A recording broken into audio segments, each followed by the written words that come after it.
Hello and welcome to the 707 show here on Facebook group, the 707 show group. I'm Moira Bush. I'm Shannon Fraser. And I'm Colin Ryerse, and together Shannon and I are a conscious couple.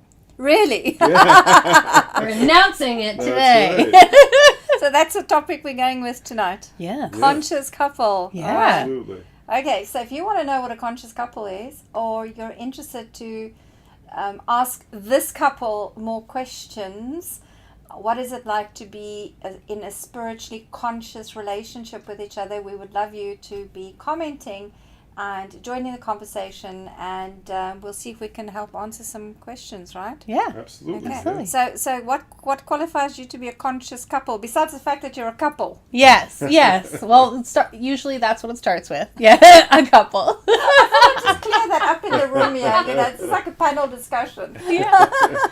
But we were really talking about this, and I think it's a variety of things. I mean, we are both on our own individual spiritual path to be our higher selves, and we started on our own individually, and then just building it together, and being more in tune with each other's energy, and kind of feeding off that, and saying, how can we build this together and build a stronger relationship through the spiritual path. So. And I think also setting that intention, and it's also about an intention on everything we do. The whole idea of being conscious is a choice, right? You are choosing to be awake. You're choosing to be conscious. You set that intention in whatever you're doing, regardless of a couple, for you to say that you are living a conscious life. So I think that that's another big piece of it is, we say we're a conscious couple. Well, that's the first intention. But the thing is, you guys are lucky because most people who embark on a spiritual search or want to raise their awareness, you find that the partner doesn't. Yes. So how the hell did it happen that, because I know my Paul is conscious with me, and he's really on board with everything I do. He's my best supporter. And he's taken some classes as he well, does. He's right? done classes. He's done everything. Exactly. So you need to tell the audience how did that happen, because Shannon was the first one that went into spirituality. And for me, I don't think I realized at the time what I was looking for. And Shannon had signed up for a class, and I said, she invited me to come, but really left it up to me to make the decision. Not like, honey, I want you to come, drag me along. It's like, look, this is what I'm doing. Are you interested? And I said, yeah, you know what? Let me give it a shot, at least to support Shannon, and you never know what you're going to learn. So, and then when I went, and it was almost like that's pretty much the start of my awakening was, this is something I've been looking for and didn't even realize it. So instead of just making it about supporting Shannon, it's like, I need to do this for myself, and it is going to support my relationship. And it's really... Do you think, because this is something else people always ask me, that if Shannon was doing her spiritual studies and you didn't, that you would still be together? No, I don't think so. Yeah. No. So it literally saved your... And it did. That wasn't the reason why I kept pursuing it. I feel that in order to be a conscious couple, if you're going to support your partner, you need to be in 100% and want to do it not only for her and your relationship, but for yourself as well. So buy into it personally, and it builds the growth together that much stronger. Joanna's asked, yes, teach me, guide me, please. Joanne, beautiful Joanne, I think, is looking for a conscious relationship. Oh, I'm always looking for Joanne as well. That's so, hey, Blue, how's it going? Yeah, well, guys, thanks for joining us. It's brilliant. I think for us, too, and what we talk about a lot when people, in smaller circles and social circles is, we didn't start this relationship this way. So Colin and I were very much a textbook unconscious couple. If you could get any more unconscious, almost dead. No, I'm kidding. But, we really were not living a higher self life. And that's how we started our relationship. And we really connected in that way, right? Shadow loves shadow, misery loves company. And then there was this sort of period where we had broken up a couple times, but there was something there and gotten back together, and broken up a couple times and gotten back together. And when I started to go on the journey and realize that I wanted to do better, to be better, to be happier, which is really what drove me to that. He started noticing in me, you actually started saying, I love your vibe lately. Like wow, you think I'm the best person in the world lately. Like, what's up with you? Like he really recognized a change and a positivity I think it was in me. Once you started to learn more about what it's like to have faith. And then for me, I had, I grew up in the church and stuff and had learned about faith, but I had really lost faith in myself and stuff too. So when she started finding her faith and saying, hey, I have faith in this positive energy, I was like, I believe in God and I talk to God, but like, I really had kind of lost my faith too. So it really helped me find my faith again. And then beautiful. She would ask me questions about what it was like growing up with that, and we were kind of teaching each other on the go. And then after, like Shannon said, with us breaking up and this and that, it was just, even when we were so far apart, like there was this energy drawing each other together. It was meant to be. That's Yes. right. It was meant to be. And that's kind of, I think that's where we realized there was an unconditional love. Yeah. We had already treated each other poorly and told each other why we shouldn't be together, and that just became inconsequential. And that qualifies you to Apparently. actually speak on the subject. Yeah. My qualification is my darling husband, Paula's husband, number 3. That's it. I rest my case. Yeah. But we did take a poll today, didn't we? Yes. In the group. Thank you for participating. The 707 show group. We asked you a question. What do you consider to be the most important aspect of being in a fulfilling spiritual relationship with a partner? Were you surprised by the results? Yes, I was. I was very surprised and thought it was interesting. I'll use that word. That freedom for individual growth was the number one. And I absolutely think that's important. But That's it. You need to be in the relationship for each other, but also you need to grow as a person and be supported in growing as a person. So, don't try to make yourself what they think you should be, or vice versa. You need to grow as a person. But that also keeps the relationship juicy, because if you two develop individually in your relationship aspects that you like, and it means you're not trying to please each other, you're actually pleasing yourself, which makes you more interesting for the other person to stay with you. Exactly. Oh. Before we're doing everything together, what the heck are we going to talk about? And we've had that problem before. Yeah. Yes, when we both started working for ourselves. We were home together all the time, and we decided we needed to do something apart. Audrey's joined us. Hi, Audrey. It's lovely to have you participate. Thanks for letting us. Please, guys, pop in the comments, say hello, and just tell us if you're in a conscious couple relationship. And if you are gelling with what we're saying, what we're talking about here. And All right. I also found it very interesting to see that people put a lot of stock in more than one category there, saying, you know what, like you really do need to find that balance. So freedom for individual growth is important, being in tune with each other's energy and your lifestyle habits and respecting each other's beliefs. So you really do have to put a lot of stock in more than just... That respecting each other's beliefs, even though it may not be the same, was added by one of the group members, Janice Ellickson. Because when we do the polls in a group, is we give people the option to add any other topics you wish to add to the poll, to so that you can be engaging in this conversation as well. She also added another one, matching values. Janice added 2 to that poll. That's brilliant. I like that spiritually develop and study together. Yes. I like that, because I think that, so often when you go on a spiritual workshop and you come home and your mind's buzzing and you've got this new concept, this new idea, and you can't talk to your partner about it because they're not on that same page. They haven't had that same experience. So I do think having attended studies together, for me, is an important part of conscious couples. I also think it helps you, I don't want to say in terms of accountability, but usually when you do a study, let's say we go to a weekend workshop, that's the beginning of the work that you're doing, right? That's sort of the foundation, and then whether it's actual activities you need to dive into or things like that. And so I think when you are able to do it with your partner, then that's creating more activities or more accountability for you to continue with that growing, which is, I know, the opposite of what can happen with some people when just one person is doing it. Then they get discouraged. I think it's important too for the male to become more in tune with the feminine energy. So even the feminine energy within himself, and then understanding more of the female energy of his Yeah. partner as well.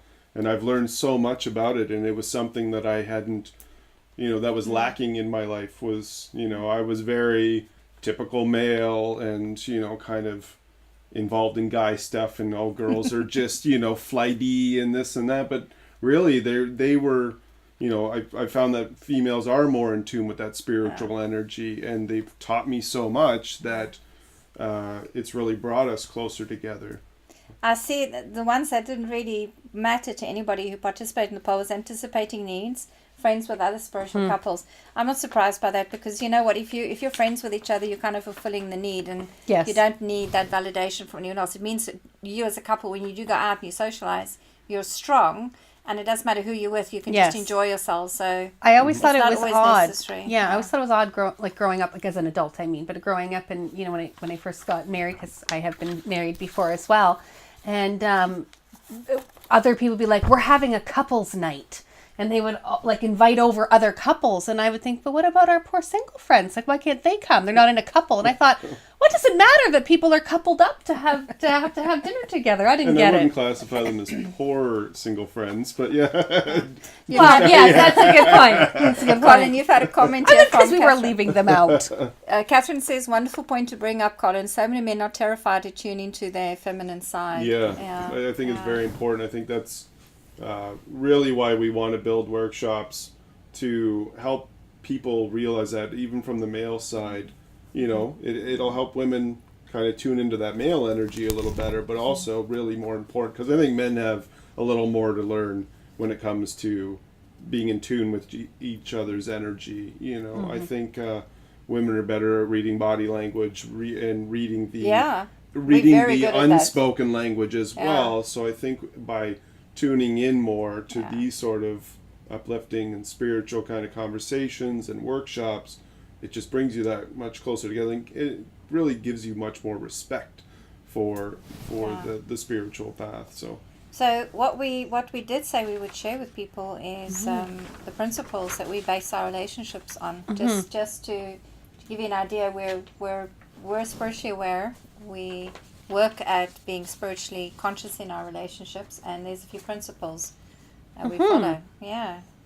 Yeah, the first one being, you hear the term a lot in all kinds of relationships, a solid foundation.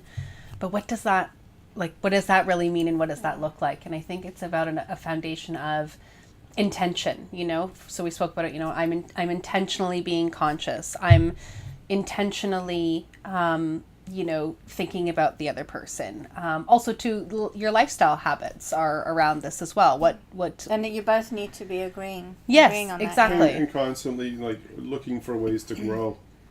The intention is how are we going to keep growing this together, right? So you want to be on the same path and have the same goals. And the next one's unconditional love, and that's the one that I practice with my Paul all the time. And it's one thing whenever I have people come to me with couples crisis, and in the practice I have, I just tell them how I handle it with my Paul, and Yes. that is that unconditional love means that your partner is perfect as they are, and it doesn't matter whether they're spiritually aware or not.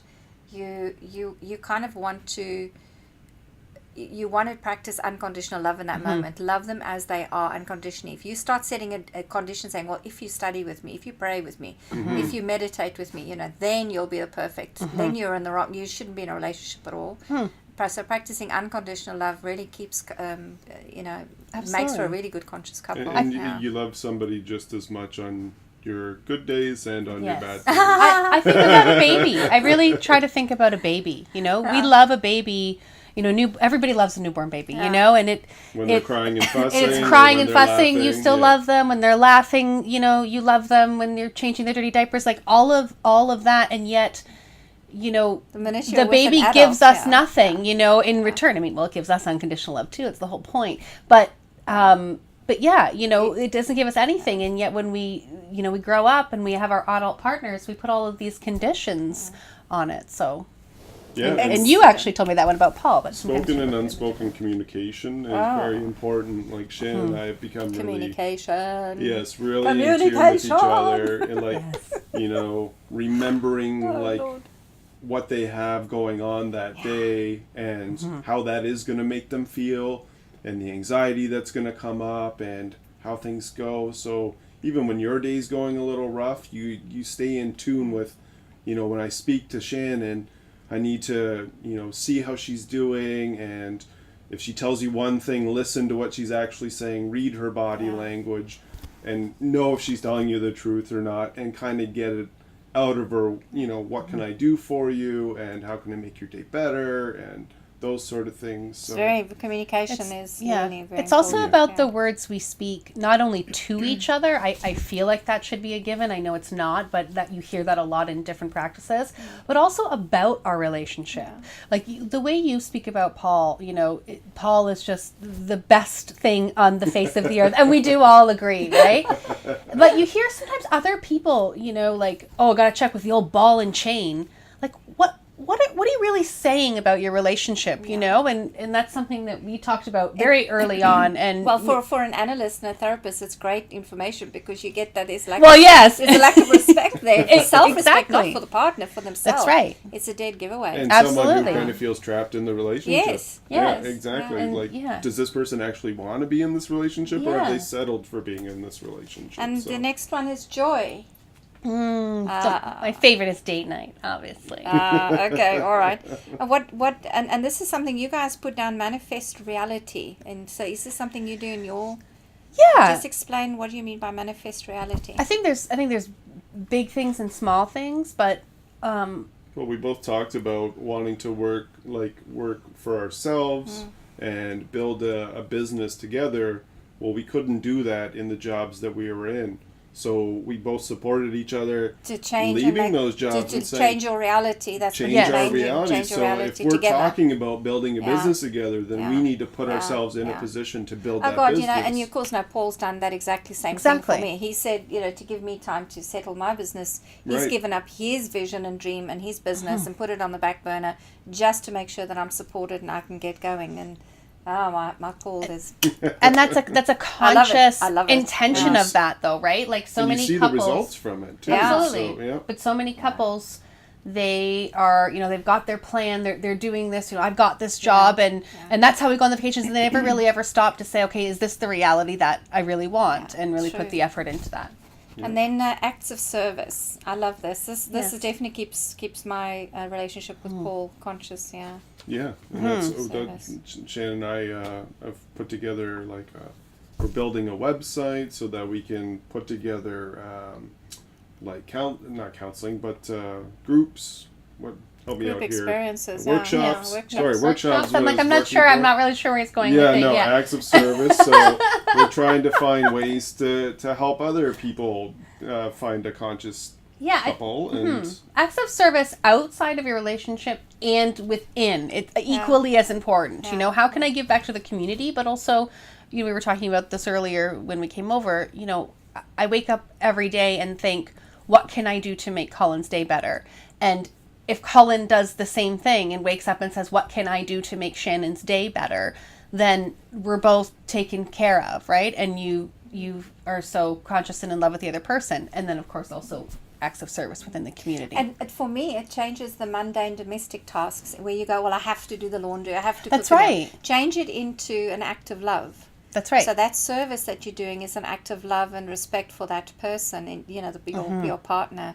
So, one of the things we do for Paul is we have him on this healthy diet now. We're chopping up, we're taking time, and I've got Michael's help with this. We take time to prepare lovely, exciting lunch boxes that are colourful and it's fresh fruit and, just lovely new ideas. We constantly Google snack boxes and come up with things. And it's not a chore. It's an act of love. It's an act of service, and it's our way of saying we appreciate what you're doing for us, so that we can get our business off the ground. It's very Absolutely. important. And when he opens his lunch every day, that's what he feels, right? He feels He feels the love. Okay. Hey, I saw Sarah was on let's here. let's Hello, just tune in Sarah. here. Catherine says you two are so inspirational. Yeah. Oh, thank you, Catherine. Yeah, definitely a shining example. And Catherine Jujak's also giving her her Lee a shout out. He's just her, and I've met her Lee. He really is like my Paul. He genuinely is also just one of those really giving people. My active love for my hubby is letting him cook dinner. That is what he got. I love that. Yeah, it's allowing as well. Yes. Giving the space for somebody else. Yeah, absolutely. And sometimes that is the act of service or the unspoken communication, is to give somebody the space that they need. Too, when you bring up letting him cook dinner and stuff. So we started ordering the food boxes where they deliver the recipes and the food here, and so it's important for me, being in a relationship with a single mom, that I build a good friendship and relationship with, her daughter that, also lives in the house that I'm there with too. So I want her to be comfortable. So you're actually more than conscious couples. You're conscious family. Mm-hmm. Yeah. Because if you can't just be in a conscious couple as with each other, if there is children involved, that's not yours. That's right. You have to be conscious with that as well. And the energy that the two of them have together, I need to make sure that I am encouraging that and supporting it and helping it grow instead of taking away from it, because sometimes you have to take a little bit of a back seat to that and make sure that you're just supporting that. So we found a way, like now her daughter Hunter and I we cook together, while Shannon's been off with a sore foot. Like it's something that she can see, wow, Colin really does care about, my daughter, cares about taking care of me so I can relax and rest and recover, and he's trying to be a contributor by cooking the food and doing those sort of things. Guys out there, if you are dating women who have children from their previous relationships, pay attention to what Colin said. Yes. Part of being in a conscious couple relationship is also being consciously engaging with the children, right? And because it becomes a conscious family. That's one of the things you said to your friend who had asked about, I'm dating someone with kids, and how do you do it? You seem to do it so effortlessly. And what you said was you figured out over time, it's my job to be the child's friend and support the mother in her mothering. Yes. It's not his job to be a dad or a stepdad or those things. Tell me how I should parent. I didn't go over so well. Rule number 1, never tell a mother how to parent her child. That's rule. Okay. Yeah. So you wanted to share something else here about the mirrors. Yeah. People, I've been asked, and people ask that something we think about, maybe when we're having not a good day, why are we being this conscious? Like, can I just go back asleep? But the as challenging as it can be sometimes, it can also be just as rewarding, or as rewarding as it can just be as challenging. And the whole reason that is because the closer you are, the more a mirror effect that it has. Right? Yeah, so if he's feeling ready and Colin's being shitty to you, you have to ask yourself, well, what's wrong with me? Right. Not what's wrong with him. Right. Well, that's part of conscious relationships. Well, I think what usually happens in unconscious relationship is he's having a bad day, and it's not a crazy bad day. I don't even realize I'm tuning in to his energy. So then I'm having, and then you start bickering about, I don't know what, like the chicken, right? And then before you know it, it's a full-fledged fight about something that's not really something. And it's like, whoa, how did we get here?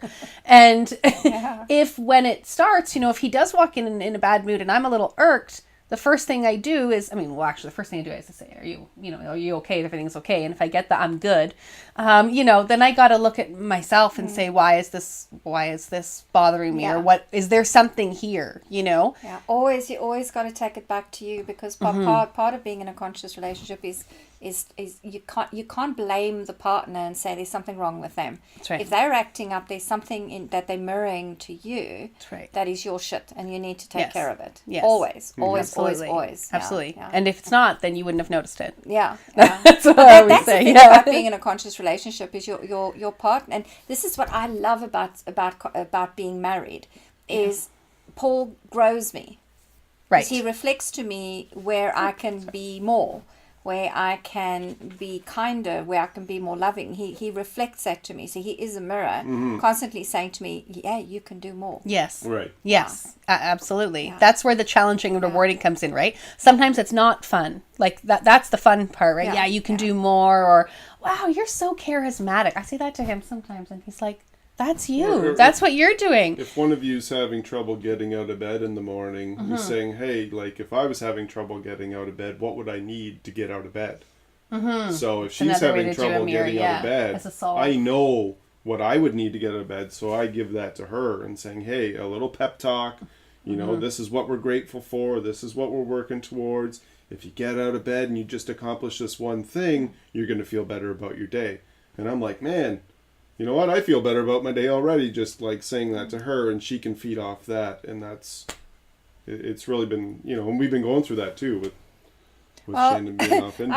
I hope everyone's resonating with this. Colin and Shannon have been kind of really open here. Yeah.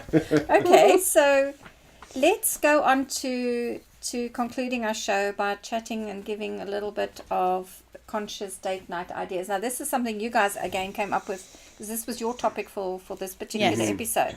I know you do your date night. Sometimes I get messages from you saying, sorry, we're busy, it's date night, or we're going away for a date weekend, or you it's kind something of do that. we talk about So a foundation. how do you do it? What are the tips? In terms of a foundation of intention, that is something that is a deal breaker, like for the both of us. Like, we have realized how important that is for us, whatever form of a date night that is, whether it's a weekend or something like that. Making a date night out of like that spark.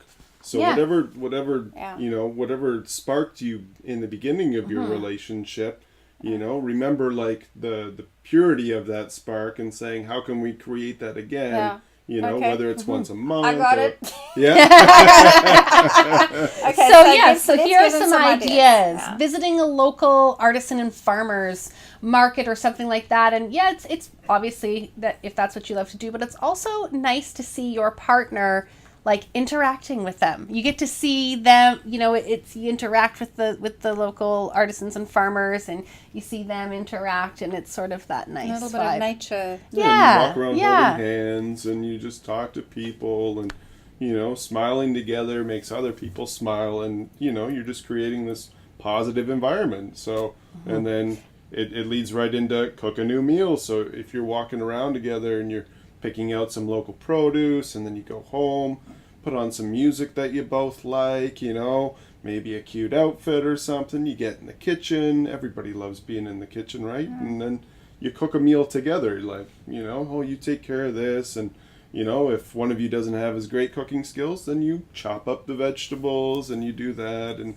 you know, you share. He's speaking from experience. You sometimes need to go to a restaurant. Yeah, that's true. That was something I remember when Paul and I were first building our relationship, and I did a lot of traveling. I would be flying out to Europe regularly and doing business in different countries, and he would pick me up at the airport, and one of the first things he'd do is he'd take me to restaurants so we can just wind down. He didn't take us to our home, which was very interesting. He said, we're going out for a meal, and he would take me for a meal, and we would sit and decompress in a neutral environment and catch up with each other before we went home. Yeah. So I would recommend cooking a meal together has to be planned ahead of time. Yeah. That's yes. Right. Sometimes, like you said, you just got to take each other out for a meal and let someone else do the cooking. And that also brings me to a good point too. You know, surprises are nice, but we've really found for our date nights, not huge surprises. Like, we both kind of want to know what to expect.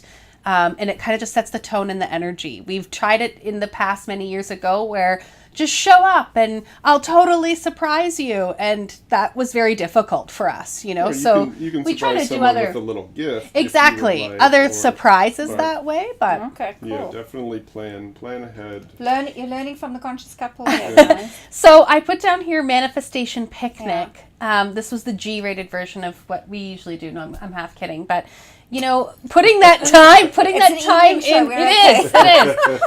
time into manifesting your reality, but making it a date night. Yeah. So I put picnic because I thought that would be cool, but we tend to do this. About once a month or once every other month, we have a whole day in bed. We eat in bed.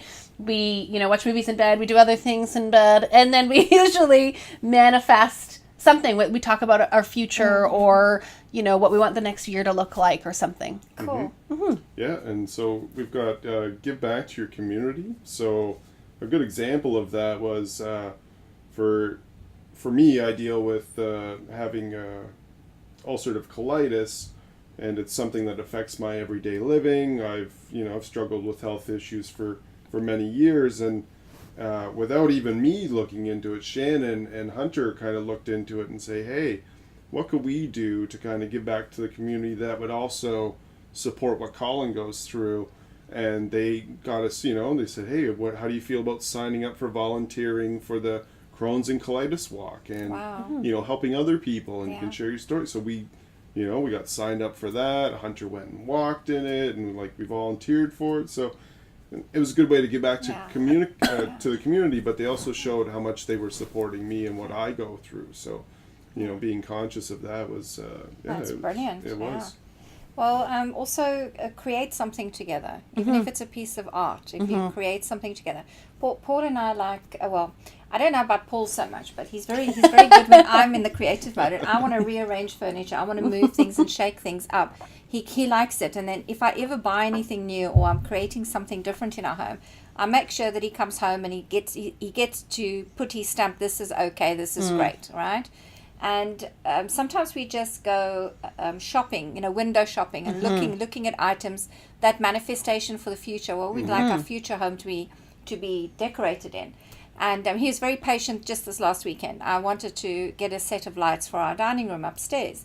And I said, I want to go to the lighting shop. I love lighting shops. I love looking at all the different lights that are there. And it's not kind of his thing, but he went with me because it's he knows for me it's a creative process, and it puts a glint to my eye, and that's important. Absolutely. Yeah. Manifestation and not shopping to just trips walk should have been on around here. and kind of slug behind you, but he wants to go and engage and say, what do you think about this, give some feedback and stuff, and maybe he points out something that maybe you didn't notice, and then now he's involved with picking out the lighting as well, pottery, right? So. Going on a pottery experience together is pretty good, or learn to do mosaics together. Go on little classes that are artistic and creative. What did we do a month ago? We made a rock. It's like art rock people on canvas. We went to the dollar store. We went on a little walk. I got sticks and rocks, and then we made ourselves. I don't know if people have seen this, but it was fun. We hung it up for a week, and then I thought maybe I don't like it so much, but it was fun. And then the last thing we have on here is try new physical activities together. Dance class, which we've done before, or rock climbing, or, just something new. If you really want skydiving, I don't want to do that. He doesn't want to do that. No, but you could join like a bowling league. You could do, something that you have a mutual interest in that gets you out of the house. And, Kundalini workshops. Yes, you could do that. No, we have to bring the sex up at some point. Conscious couples, yes. That's working at the intimacy in the relationship and finding ways to make your body feel good, which kind of gets the juices flowing, which stimulates intimacy, right? So, yeah. You heard it here on the 707 show. Wow. All right. So we've had some lovely comments. Thank you, everybody, for commenting, and everybody just really agreeing here. Nobody actually really asking questions, which is I saw Blue say Lee needed some help with date night, so we'll send you over the slide, Blue. I've got it. Yeah, and also remember that this show, you can catch it on YouTube. We do have it on I've got it under the Moira Bush channel. There is a specific playlist for the 707 show. We also put this under iTunes as a podcast. So if you like the show and you like the information, and not everybody's on Facebook, right? We are available on YouTube and on iTunes podcast under Moira Bush channels, because that's kind of the accounts I've got created and going out there. Yeah. Perfect.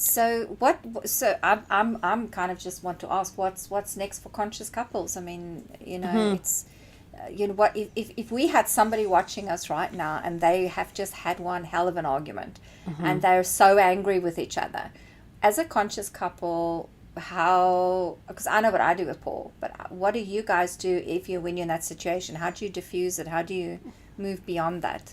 I don't know. It's never happened. Really? No, not really. Yeah. Not really.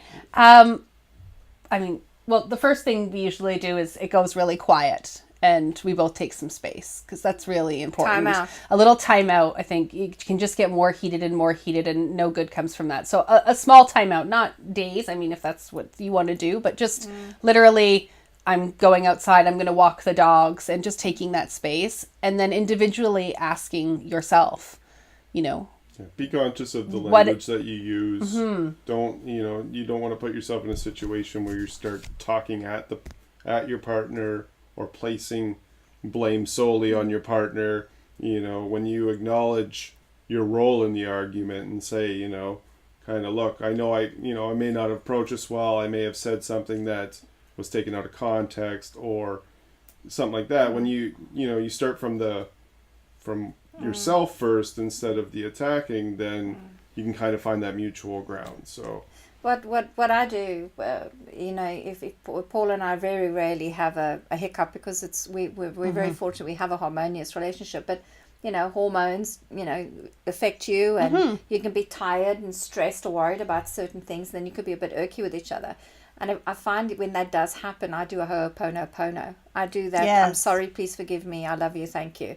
And this is a mantra that I use, and that really works well. So for those of you who don't know Ho'oponopono, it's an ancient Hawaiian healing mantra that you can use.